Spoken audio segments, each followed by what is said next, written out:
Good evening class. कैसे हैं आप सब? मैं ऋषिकेश आप सभी का एक बार फिर से एड्यू श्लोका के ऑनलाइन लर्निंग प्लेटफॉर्म के ऊपर आप सभी का स्वागत करता हूं। तो इससे पहले जो वीडियो था, इससे पहले जो क्लास हुई थी, उस क्लास में मैंने आपको बहुत अच्छे से एनाटॉमी के बारे में, एनाटॉमी के टाइप्स के बारे में, एनाटॉमी के यूज़ के बारे में, है ना, आपको सेल के बारे में कंप्लीट लेवल के ऊपर जानकारी दे दी थी। अब जो आपके सिलेबस के अंदर जो टॉपिक बच रहे हैं, अब जो आपका सिलेबस है, आपके सिलेबस के अंदर जो टॉपिक बच रहा है जी, जितना मैं यहाँ पे देख पा रहा हूँ, वो टॉपिक बच रहा है definition of tissue, classification of tissue और वेरियस टाइप्स ऑफ टिश्यू और उसके स्ट्रक्चर की दिखता कैसा है। आइए बाबू, इसको बहुत डिटेल लेवल के ऊपर आप लोगों को पढ़ा देता हूँ। लास्ट क्लास होगी, इसमें मैं आपको टिश्यू के बारे में कंप्लीट जानकारी दे दूंगा। अब जरा यहाँ ध्यान दो, सबका ध्यान मेरी तरफ यहाँ पे स्क्रीन पे। टिश्यू, टिश्यू हिंदी में टिश्यू को कहते हैं उत्तक। हिंदी में क्या कहते हैं टिश्यू को? उत्तक। जैसे कैलकुलेशंस की स्टडी मैथमेटिक्स होता है, बॉडी के स्ट्रक्चर की स्टडी एनाटॉमी होता है, उसी तरीके से टिश्यू की स्टडी हिस्टोलॉजी होता है। क्या होता है?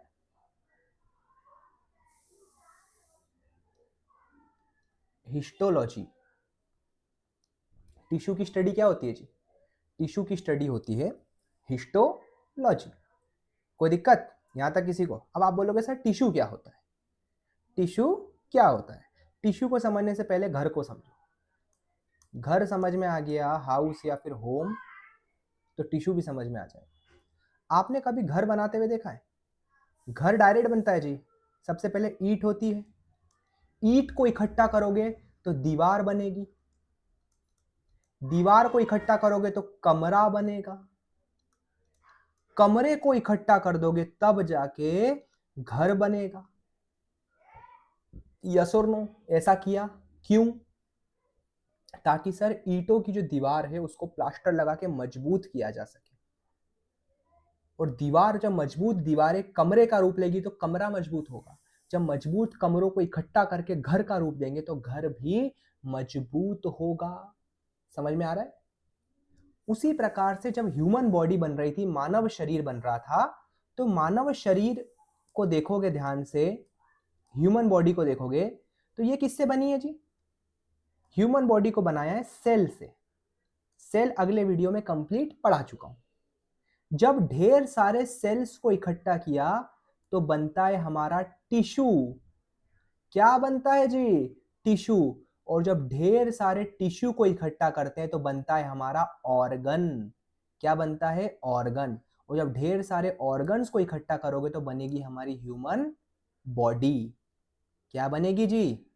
Human body. अब जरा एक बार समझो इस चीज को ध्यान से, डायग्राम को देखो।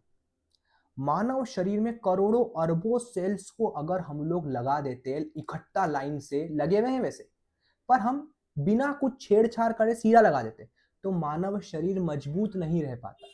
जैसे घर को बनाने के लिए अगर करोड़ों अरबों ईंटों को एक साथ लगा दूंगा तो घर मजबूत नहीं रहेगा, इसलिए मैं ईंटों को दीवार के रूप में लगाता हूं।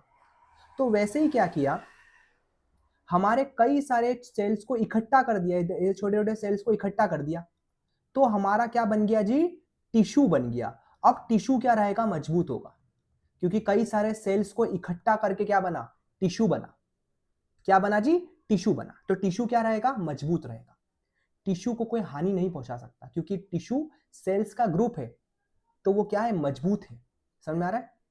वैसे ही कई सारे टिश्यूज को इकट्ठा कर दूंगा ना मैं, तो मेरा ऑर्गन बन जाएगा। जैसे मेरा आंख एक ऑर्गन है, मेरा जुबान एक ऑर्गन है, मेरा कान एक ऑर्गन है, मेरी उंगलियां एक ऑर्गन है, मेरा हाथ एक ऑर्गन है, मेरा दिल एक ऑर्गन है ना जी?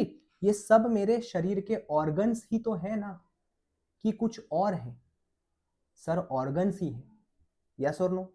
ये सारे ऑर्गन्स ही है ना। तो ये सारे ऑर्गन्स कैसे बने? जब हमने हमारे शरीर के ढेर सारे टिश्यूज को इकट्ठा किया, तब मेरे शरीर के अंदर किसका निर्माण हुआ? ऑर्गन्स का। और जब ढेर सारे ऑर्गन्स को लाइन से लगा दिया तो मेरा शरीर बन गया। आंख, कान, नाक, मुंह, देखो सबको एक साथ सारे ऑर्गन्स लगे हुए, तो क्या बन गया? मानव शरीर बन गया। आपके सामने क्लास ले रहा है बन के। समझ में आ रहा है? कोई दिक्कत? तो समझ में आ रहा है टिश्यू क्या होता है? ढेर सारे सेल्स का, ढेर सारी कोशिकाओं का ग्रुप, कोशिकाओं के ग्रुप को हम क्या कहते हैं? Group of cell is called tissue. कोशिकाओं के ढेर सारे ग्रुप को हम टिश्यू कहते हैं, हम उत्तक कहते हैं। और ये टिश्यू को क्यों बनाया गया, कोशिकाओं के ग्रुप को आखिर क्यों बनाया गया, इसका रीजन मैंने आप लोगों को बता दिया कि क्यों आखिर ढेर सारी कोशिकाओं के ग्रुप को बनाने की जरूरत पड़ गई। क्योंकि हमारे शरीर के प्रत्येक अंग को, ऑर्गन को मजबूत बनाना था, इसलिए सेल के ग्रुप को इकट्ठा करके टिश्यू बनाया, और टिश्यू को जब इकट्ठा किया तो हमारा ऑर्गन बना। कोई दिक्कत है किसी को यहां तक कि भैया टिश्यू, सेल को बना के टिश्यू, टिश्यू से ऑर्गन कैसे बना? ठीक है, ऑर्गन अगर मजबूत होगा तो ऑर्गन से तो शरीर बन रहा है, तो ये शरीर भी तो मजबूत होगा। सर बिल्कुल है, कोई दिक्कत नहीं आता किसी को कि टिश्यू क्या होता है? ढेर सारे सेल्स के जब ग्रुप को इकट्ठा करेंगे तो क्या बनेगा? टिश्यू बनेगा। और टिश्यू के बाद हम ऑर्गन्स को पढ़ना शुरू करेंगे। दिल, हार्ट एक ऑर्गन है, ढेर सारे टिश्यूज को इकट्ठा करके ऑर्गन बना हार्ट। हार्ट मजबूत है तो शरीर, और ढेर सारे ऑर्गन्स को मिला देंगे तो शरीर बनेगा। कोई दिक्कत? कोई दिक्कत किसी को यहां तक? तो ये समझ में आ रहा है कि टिश्यू क्या होता है? कई सारे सेल्स के ग्रुप को हम क्या कहते हैं बाबू? हम टिश्यू कहते हैं। क्या कहते हैं हम? टिश्यू कहते हैं। कोई दिक्कत किसी को कि टिश्यू क्या होता है? टिश्यू क्या होता है? टिश्यू जो होते हैं वो दो प्रकार के होते हैं। टिश्यू दो प्रकार के होते हैं। ये समझ में आया कि टिश्यू क्या होता है? ढेर सारी कोशिकाओं के ग्रुप को हम क्या कहते हैं? टिश्यू कहते हैं। टिश्यू बनाने की जरूरत क्यों पड़ी वही मैंने आपको बता दिया, मजबूती के लिए भगवान ने क्या बनाया? टिश्यू बना दिया। टिश्यू कई टाइप के होते हैं, जैसे एक होता है न्यूरॉन टिश्यू, तंत्रिका उत्तक हिंदी में कहते हैं। एक होता है एपिथीलियम टिश्यू या एपिथीलियल टिश्यू। एक होता है मस्कुलर टिश्यू, और एक होता है कनेक्टिंग टिश्यू। ये चार टाइप के क्या होते हैं बाबू? टिश्यू होते हैं। सबसे पहले बताता हूं न्यूरॉन टिश्यू क्या होता है। न्यूरॉन टिश्यू, अब देखो जितने टाइप के टिश्यू होंगे उतने ही टाइप के सेल्स भी होंगे। जब मैंने आपको सेल पढ़ाया तो मैंने आपको सेल के टाइप पढ़ाए थे क्या? नहीं, मैंने आपको केवल सेल पढ़ाया। जैसे, तो अब, और टिश्यू क्या है? टिश्यू तो सेल्स का ग्रुप है, कई सारे सेल को इकट्ठा करने के बाद टिश्यू बना है। तो इसका मतलब जितने टाइप के टिश्यू होंगे उतने ही टाइप का आपका सेल भी होगा। जैसे neuron cell, epithelial cell, muscular cell और कनेक्टिंग सेल, इतने टाइप के सेल भी होंगे ना जी? यस और नो? तो चीज समझ में आ रही है? लिंक कर पा रहे हो? हाँ। तो न्यूरॉन सेल, और न्यूरॉन सेल को जब इकट्ठा किया तो क्या बना? Neuron tissue. और जब न्यूरॉन टिश्यू को इकट्ठा किया तो एक ऑर्गन बना आपका ब्रेन। आपका जो दिमाग है ना, दिमाग, आपका जो ब्रेन है, ये ब्रेन को बनाने वाला जो टिश्यू है, जो सेल है, वो है न्यूरॉन टिश्यू या फिर न्यूरॉन सेल। देखो ये रहा आपका दिमाग, ये रहा आपका पूरा की पूरा न्यूरॉन टिश्यू। देखो ऐसा दिखता है न्यूरॉन टिश्यू आपका। एक बार सारे न्यूरॉन टिश्यू को देख लो कि न्यूरॉन टिश्यू कैसा दिखता है। ये आपका दिमाग है जो किससे बना है जी? ये न्यूरॉन टिश्यू से मिलकर बना है। तंत्रिका उत्तक, इससे मिलके क्या बना है? आपका न्यूरॉन टिश्यू बना है। अब अगर मैं आपको यहाँ पर न्यूरॉन टिश्यू के बारे में पढ़ाने लग जाऊं तो वो ब्रेन के बारे में पढ़ाना हो जाएगा। मैं आपको ब्रेन नहीं पढ़ा रहा हूं। ब्रेन एक कंप्लीट अलग चैप्टर है जिसको नर्वस सिस्टम के अंदर पढ़ना है। अगर यहाँ मैंने पढ़ा दिया न्यूरॉन टिश्यू, ब्रेन को डीप में, तो आप टिश्यू नहीं समझ पाओगे। मेरे को आपको टिश्यू समझाना है। समझ में आ रहा है? इसीलिए बस इतना याद रखो कि न्यूरॉन टिश्यू से क्या बनता है? हमारा पूरा की पूरा मस्तिष्क, हमारे पूरा की पूरा ब्रेन जो है वो न्यूरॉन टिश्यू से बनता है। केवल इतना याद रखोगे तो आपका काम हो जाएगा। समझ में आ रहा है जी कि न्यूरॉन टिश्यू क्या है? तो न्यूरॉन टिश्यू से क्या बनता है? आपका पूरा की पूरा ब्रेन। क्या बना है आपका पूरा की पूरा ब्रेन? किससे बना है जी? न्यूरॉन टिश्यू से बना है। किससे बना है? न्यूरॉन टिश्यू से। अगला टिश्यू पे आते हैं। अगला टिश्यू होता है एपिथेलियम टिश्यू। एपिथेलियम टिश्यू जो होता है ये आपकी बॉडी में कवरिंग करने का काम करता है। कवरिंग, कवरिंग बोले तो ये जो आपकी स्किन देख रहे हो, स्किन, आपकी स्किन को बचाना है, आपकी स्किन को बचाना है जी, किससे? चोट वोट से बचाना पड़ेगा आपकी स्किन को। तो इसीलिए एपिथेलियम टिश्यू ने एक भैया इसके पहले वाले वीडियो बताया था, साइटोप्ला वो होता है सेल मेम्ब्रेन। सेल मेम्ब्रेन तो आपकी सेल को ऊपर से बचाता ही बचाता है, साथ में एक और चीज बचाती है,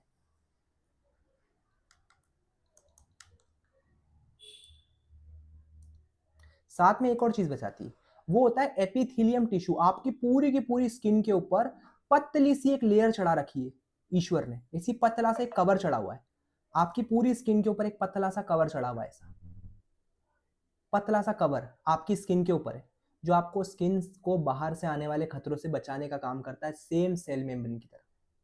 वो है एपिथेलियम टिश्यू। जैसे आप सब्जी वब्जी मार्केट से खरीद के लाते हो तो पॉलिथीन का एक कवर चढ़ा देते हो उसके ऊपर, कॉपी किताब लेते हो तो कॉपी किताब के ऊपर भी एक कवर चढ़ाने का कवर चढ़ाते हो ताकि कॉपी किताब को बचाया जा सके। उसी तरीके से आपके शरीर के ऊपर भी एक कवरिंग है जो है एपिथेलियम टिश्यू की कवरिंग, जो आपके शरीर को क्या करती है? बाहर से बचाने का काम करती है। अब बाहर से तो बचा लिया, अंदर से भी बचाना पड़ेगा, है ना? तो अंदर से भी आपके शरीर के अंदर एपिथेलियम टिश्यू होता है। अगर आप अपने मुंह के अंदर से हाथ लगाओगे तो आपको गीलापन लगेगा, आंखों के अंदर लगाओगे तो आपको गीलापन लगेगा। तो आपके शरीर के अंदर भी एपिथेलियम टिश्यू की कवरिंग होती है और शरीर के बाहर भी होती है। तो एपिथेलियम टिश्यू की कवरिंग अगर शरीर के अंदर है तो वो होती इंटरनल, क्या होती? इंटरनल। और अगर शरीर के बाहर है तो वो होती एक्सटर्नल। ठीक है? तो बाहर वाली जो कवरिंग है, जो एक्सटर्नल एपिथेलियम टिश्यू है, वो पानी को बर्दाश्त नहीं कर सकता। तो जैसे आप पानी में बहुत लंबे टाइम तक हाथ डाल के रखते हो तो वो मरने लगता है, एक्सटर्नल एपिथेलियम टिश्यू की कवरिंग हटने लगती है। तो आपने देखा होगा उभरी उभरी उंगलियां हो जाती है आपकी। और जो अंदर है इंटरनल एपिथेलियम टिश्यू, ये सूखा बर्दाश्त नहीं कर सकता। तो जैसे आपका मुंह सूखता है तो आपको हल्का सा गीलेपन की कमी हो जाती है। तो आपको क्या करना पड़ता है? आपको एक्सटर्नल एपिथेलियम टिश्यू क्या करता है आपसे? एक्सटर्नल एपिथेलियम टिश्यू क्या करता है? माफ कीजिएगा, इंटरनल एपिथेलियम टिश्यू क्या करता है? आपका जो शरीर है, तुरंत आपके शरीर को आपको गीला करना पड़ता है अंदर से, ताकि क्या हो जाए? एक्सटर्नल इंटरनल एपिथेलियम टिश्यू मरे ना, क्योंकि इंटरनल एपिथेलियम टिश्यू सूखा बर्दाश्त नहीं कर सकता और एक्सटर्नल एपिथेलियम टिश्यू जो है ये गीला बर्दाश्त नहीं कर सकता। समझ में आया? सूखा ज्यादा पड़ गया तो इंटरनल एपिथेलियम टिश्यू मरेगा, और अगर गीला ज्यादा पड़ गया तो एक्सटर्नल एपिथेलियम टिश्यू मरेगा। कोई दिक्कत यहाँ तक किसी को? कोई दिक्कत? कोई दिक्कत बाबू? Very good. एक आता है मस्कुलर टिश्यू। टिश्यू बहुत छोटा सा टॉपिक है, ज्यादा मेहनत नहीं लगेगी इसको समझने में। एक आता है मस्कुलर टिश्यू। मस्कुलर टिश्यू का काम क्या होता है? हमारी पूरी जो बॉडी है, हमारी पूरी बॉडी की जितनी मसल्स है, उन मसल्स को बनाने का काम कौन करता है? उन मसल्स को बनाने का काम कौन करता है? मस्कुलर टिश्यू करता है। हमारे शरीर की सारी मसल्स को बनाने का काम मस्कुलर टिश्यू करता है। अब आप बोलोगे सर हमको पहले समझाओ कि मसल्स क्या होती है। मसल्स क्या होती है सर? हिंदी में कहते हैं बच्चों मांसपेशी। हिंदी में क्या कहते हैं? मांसपेशी कहते हैं। हिंदी में क्या कहते हैं? मांसपेशी। इंग्लिश में कहते हैं मसल्स। इंग्लिश में कहते हैं मसल्स। अब ये मांसपेशी या फिर मसल्स क्या होती? देखो, आपने देखा है कि आपके घरों के पास में बिजली का बड़ा सा ट्रांसफॉर्मर होता है जो इलेक्ट्रिसिटी को तारों के जरिए, तारों से इलेक्ट्रिसिटी को आपके घरों तक ट्रांसफर करने का काम करता है। तो जो ट्रांसफॉर्मर है वो क्या करेगा? इलेक्ट्रिसिटी को तारों के जरिए आपके घरों तक क्या करता है? पहुंचाता है। समझ में आ रहा है? वैसे ही आपकी बॉडी में दिमाग है, दिमाग, ये दिमाग है आपके अंदर, यहाँ पे दिमाग ने आपकी बॉडी को मैसेज दिया कि बाबू हिल, भाग, बैठ, चल। तो ये सारा की सारा जो मैसेज आपके दिमाग को दे रहा है, दिमाग किसको देगा? अपने पास तो रखेगा नहीं, घर पे तो लेके जाएगा नहीं, आपके शरीर के अंगों को देगा, आपके हार्ट को देगा, आपकी हाथों को देगा, आपके पैरों को देगा। इन सब चीजों को ही तो देने का काम करेगा ना। बताओ, अरे यस और नो यार, देगा कि नहीं देगा? इन्हीं सब चीजों को तो देगा ना। तो समस्या ये है कि अब जब दिमाग मैसेज को देता है, जब दिमाग मैसेज को ट्रांसफर करता है, तो ऐसा कोई चीज होना चाहिए जो उसके मैसेज को समझे और दिमाग के मैसेज के हिसाब से मूवमेंट करे। तो ईश्वर ने एक अंग बनाया जिस अंग को हम कहते हैं मसल्स या फिर मांसपेशी। क्या कहते हैं जी? मांसपेशी। जो क्या करती है, मांसपेशी क्या है, मेरे शरीर का एक ऐसा अंग है जो दिमाग के ऑर्डर के हिसाब से मूवमेंट करने का काम करती है। एक ऐसे अंग को हम मांसपेशी या फिर मसल्स कहते हैं। जैसे दिमाग ने ऑर्डर दिया भाग, तो दिमाग पैरों को, तुरंत पैरों के अंदर मांसपेशी लगी हुई है, तुरंत पैरों की मांसपेशियां दिमाग के ऑर्डर के हिसाब से हिलने लगेंगी। तो वही तो हुआ कि मांसपेशी क्या हुई, दिमाग, मेरे शरीर का एक ऐसा अंग जो दिमाग के ऑर्डर के हिसाब से क्या करता हूँ, मूवमेंट करता हो, मूव करता हो, हिलता हो, एक ऐसे अंग को मैं मसल्स बोलता हूँ। समझ में आ रहा है? कोई दिक्कत? अब ये मसल्स कहाँ पे मौजूद होती है? सर मेरा शरीर का हड्डी है, हड्डी, मेरी हड्डियों के ऊपर मसल्स लपटी हुई होती है। पूरी हड्डियों के ऊपर क्या होती है, मसल्स ही मसल्स। इस तरीके से देख रहे हो, सामने डायग्राम देख रहे हो, इस तरीके से मसल्स लपटी हुई होती है हड्डियों के ऊपर। क्या होती है, मसल्स लपटी हुई होती है। मेरी मजबूरी है कि मैं यूट्यूब के ऊपर डायरेक्टली आपको रियल मसल्स नहीं दिखा सकता हूँ, ठीक है, नहीं तो वो फिर बहुत हार्मफुल कंटेंट डाल देगा उसको। अगर मैं लाइव क्लास में पढ़ा रहा होता तो मैं आपको रियल मसल्स दिखाता, रियल, आपको ऐसे चीरा लगा के रियल मसल्स दिखाता, ताकि और अच्छे से आप गहराईपूर्ण चीज़ों को समझ पाओ। पर अभी यूट्यूब पे मेरी मजबूरी कि आपको रियल चीज़ें नहीं दिखा सकता हूँ। समझ में आ रहा है? तो यहीं से देखो कि हमारा पूरा जो शरीर है, हमारे पूरे शरीर की हड्डियां हैं, हड्डियों के ऊपर क्या लपटी हुई होती है, मसल्स लपटी हुई होती है। पूरी हड्डियों के ऊपर मसल्स ही मसल्स क्या होती है, लपटी हुई होती है। और इन मसल्स को दिमाग क्या देता है, ऑर्डर देता है, और ये दिमाग इन मसल्स के ऑर्डर के हिसाब से क्या करती है, मूव करती है। समझ में आ रहा? मांसपेशी, हमारे पूरे शरीर के अंदर 639 मसल्स पाई जाती है। कितनी मसल्स पाई जाती है जी? 639 मसल्स हमारे शरीर के अंदर पाई जाती है। छोटी बड़ी मिला के 639 मसल्स हमारे शरीर में पाई जाती है। अलग अलग प्रकार की मसल्स होती है। एक जब चैप्टर आएगा पर्टिकुलर आपकी यूनिट के अंदर है मस्कुलर सिस्टम, उसके अंदर आपको मसल समझाऊंगा कि कौन कौन सी मसल्स कहाँ कहाँ पे पाई जाती है, छाती पे कौन सी, पेट पे कौन सी, जांग पे कौन सी, हाथों में कौन सी, उंगलियों पे कौन सी, और किस मसल्स का क्या काम है, वो मस्कुलर सिस्टम में पढ़ेंगे। अभी हम टिश्यू पढ़ रहे हैं, तो मस्कुलर टिश्यू ने क्या बनाया, आपके शरीर की 639 मसल्स बनाई। ये देखो, और कहाँ पे मौजूद है, आपके इस तरीके से आपके स्केलेटन के ऊपर आपके शरीर की मसल्स मौजूद है। आप लोग जब ऐसे नॉनवेज खाते हो ना, ये जो लेग पीस, ऐसे लेग पीस खा रहे हो जी, ऊपर ऊपर क्या थी, चमड़ी थी, स्किन थी। अगर मैं स्किन को उतार दूंगा तो क्या आ जाएगी, मसल्स। इसी मसल्स को आपने कढ़ाई के अंदर फ्राई किया और मुर्गी का क्या बना दिया, लेग पीस। तो लेग पीस जब आपने खाया तो आपने तो बाबू मसल्स को खाया है, क्योंकि आपने स्किन को निकाल के फेंक दिया। अब क्या बची, मसल्स बची। आपने उस मसल्स को ही क्या किया जी, खाया। कोई दिक्कत? कि मस्कुलर मांसपेशी क्या होती है, मसल्स क्या होती है। तो मसल्स, थोड़ा मोटा मोटा मैंने मसल समझाया कि मसल्स क्या होती है, और मसल्स को बनाने का काम कौन करता है, मस्कुलर सेल या फिर मस्कुलर टिश्यू का काम होता है। कोई दिक्कत? अब समस्या समझो एक और हो गई यहाँ पे। समस्या ये समझो कि आपके यहाँ पे हड्डियां हैं, हड्डियों के ऊपर क्या है, मसल्स है। अब दिक्कत ये हो गई जी, ये हड्डी है, हड्डियों के ऊपर मसल्स है। दिमाग ने मैसेज किसको भेजा, हिलने डुलने का, हड्डी को कि मसल्स को, मसल्स को। पर हिलती तो हड्डी भी साथ में, अगर मैं हिल रहा हूं तो हाथ हाथ भी तो हिल रहा है। तो अब देखो, ये हड्डी के ऊपर लगती है मसल्स। अब दिक्कत ये है मेरे सामने कि दिमाग मैसेज किसको देता है, मसल्स को। दिमाग मैसेज किसको दे रहा है, मसल्स को दे रहा है हिलने का, पर हिल तो हड्डी भी रही है, ठीक है। तो इसका मतलब मसल्स और हड्डी को आपस में जोड़ना पड़ेगा, अदरवाइज में मसल्स जब हिलेंगी तो हड्डी को फाड़ के बाहर आ जाएगी, क्योंकि हड्डी को तो दिमाग हिलने का मैसेज नहीं दे रहा है।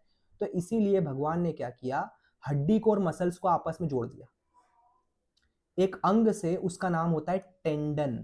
क्या होता है जी, टेंडन। टेंडन नामक एक अंग होता है जो हड्डी और मसल्स को आपस में जोड़ देता है। हड्डी और मसल जब आपस में जुड़ जाएंगी, जब हाथ हिलेगा तो मसल्स के साथ साथ हड्डियां भी अपने आप हिलने लगेंगी। कोई दिक्कत? कि टेंडन क्या होता है। एक और अंग होता है लिगामेंट। वो क्या करता है ना, हमारी हड्डियों को आपस में जोड़ता है। दो या दो से ज्यादा हड्डियों को आपस में जोड़ने का काम कौन करता है, लिगामेंट करता है। जैसे ये हड्डियां हैं, इन हड्डियों को जोड़ने का काम कौन करेगा, लिगामेंट करेगा। दो हड्डियों को जोड़ने का काम बीच में क्या करता है, लिगामेंट करता है। तो लिगामेंट क्या करता है, दो या दो से ज्यादा हड्डियों को जोड़ता है, और टेंडन क्या करता है, दो या दो से ज्यादा मसल्स और बोन्स को जोड़ता है। और लिगामेंट हड्डी और हड्डी को आपस में जोड़ता है। कोई दिक्कत? आगे चलूं? क्यों समझाया सर आपने, अभी समझ में आएगा। अगला टिश्यू आता है कनेक्टिंग टिश्यू। कनेक्टिंग टिश्यू का काम ये होता है हमारे शरीर के ऐसे अंगों को बनाना जो ऊपर से नीचे तक आपस में जुड़े हुए हैं। ऐसे अंगों को बनाने का काम कनेक्टिंग टिश्यू करता है। कौन करता है? Connecting tissue. कनेक्टिंग टिश्यू का क्या काम है? ऐसे अंगों को बनाना जो ऊपर से नीचे तक जुड़े हुए हैं। जैसे कौन कौन से अंग है जी? ब्लड। ब्लड देखोगे, यहां पे चीरा मारोगे तो भी निकलेगा, पैर के अंगूठे के मार दोगे तो भी निकलेगा। तो ब्लड क्या है? ऊपर से नीचे तक कनेक्टेड है, तो ब्लड एक कनेक्टिंग टिश्यू है। बोन, हड्डियां। हड्डियां, यहां भी इधर की हड्डी और सारी हड्डियां आपस में जुड़ी हुई हैं, किसी की अलग अलग है तो इलाज कराओ। बोन।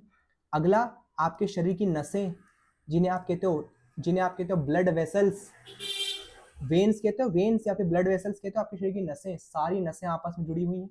यहाँ की नसें भी, यहाँ की सारी नसें क्या है? आपस में जुड़ी हुई हैं। टेंडन, टेंडन, लिगामेंट, इसीलिए मैंने वहां पे बताया था आपको। टेंडन, लिगामेंट, समझ में आ रहा है? ये सब आपस में सबकी सब क्या है? एक दूसरे के साथ में क्या है? जुड़े हुए हैं। ब्लड पूरे शरीर में आपस में जुड़ा हुआ है। बोन पूरी जुड़ी हुई है। नसें पूरी जुड़ी हुई है। टेंडन पूरा जुड़ा हुआ है। लिगामेंट पूरा जुड़ा हुआ है। तो ये ऐसे ऑर्गन्स है जो कनेक्टिंग टिश्यू कहलाते हैं। उन्हें क्या कहते हैं? Connecting tissue. किससे बने? कनेक्टिंग सेल से बने। समझ में आ गया? अब हमारे शरीर के एक एक ऑर्गन, हमारे शरीर का प्रत्येक अंग किस सेल से बना है, किस टिश्यू से बना है, इस चीज का पता लगा पाओगे कि नहीं लगा पाओगे? मेरे शरीर की स्किन, मेरी चमड़ी, स्किन भी देखोगे यहां से पूरी आपस में जुड़ी हुई है, तो किससे बनी है? कनेक्टिंग टिश्यू से बनी है। किससे बनी? कनेक्टिंग टिश्यू से बनी है। ब्लड, बोन, नसें, टेंडन, लिगामेंट किससे बना? कनेक्टिंग टिश्यू से बना। किससे बना है जी? कनेक्टिंग टिश्यू से बना है। मसल्स किससे बनी? मस्कुलर टिश्यू से बनी। ब्रेन किससे बना? न्यूरॉन टिश्यू से बना। कवरिंग किससे बनी? एपिथेलियम टिश्यू से बनी। कोई दिक्कत? कोई दिक्कत? कोई दिक्कत किसी को यहां तक? सर बाकी अंग भी तो होंगे ना, लंग्स हैं, ये सब है। ये आपको मसल्स के अंदर समझ में आएगी, मसल्स पढ़ाऊंगा, टिश्यू के अंदर वो नहीं आएगा। ठीक है जी? इसीलिए मैंने बोला था कि टॉपिक गड़बड़ा जाएगा अगर मैं अंदर ले जाऊंगा मसल्स के, तो इसलिए अभी इतना समझा रहा हूँ, इतना ही समझो। कोई दिक्कत यहाँ तक किसी को कि टिश्यू, कनेक्टिंग टिश्यू क्या है? अब बाबू समस्या ये हो गई, ये टिश्यू जो होते हैं ना, ये टिश्यू आपके शरीर में कई सारे इनके शेप्स होते हैं। टिश्यू के कई सारे शेप्स पाए जाते हैं, कई सारे इसके आकार होते हैं। आकार, आपके शरीर के टिश्यू के आकार होते हैं। जैसे एक होता है ऐसा क्यूब के आकार का, इसे कहते हैं कुबोइडल। क्या कहते हैं उसे? कुबोइडल। एक होता है कॉलम्स के आकार का, इसे कहते हैं कॉलमनार। एक होता है इस तरीके से बाल बाल जैसी आकृति का, इसे कहते हैं सिलिएटेड। एक होता है इस प्रकार से थैले के आकार का, इसे कहते हैं ग्लैंड्यूलर।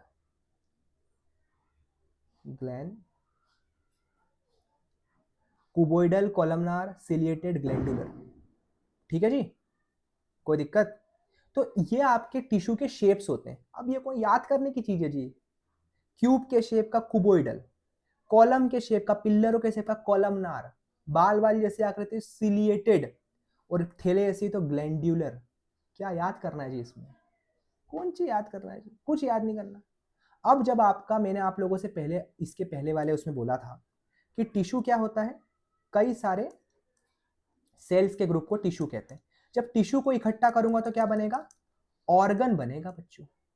क्या बनेगा?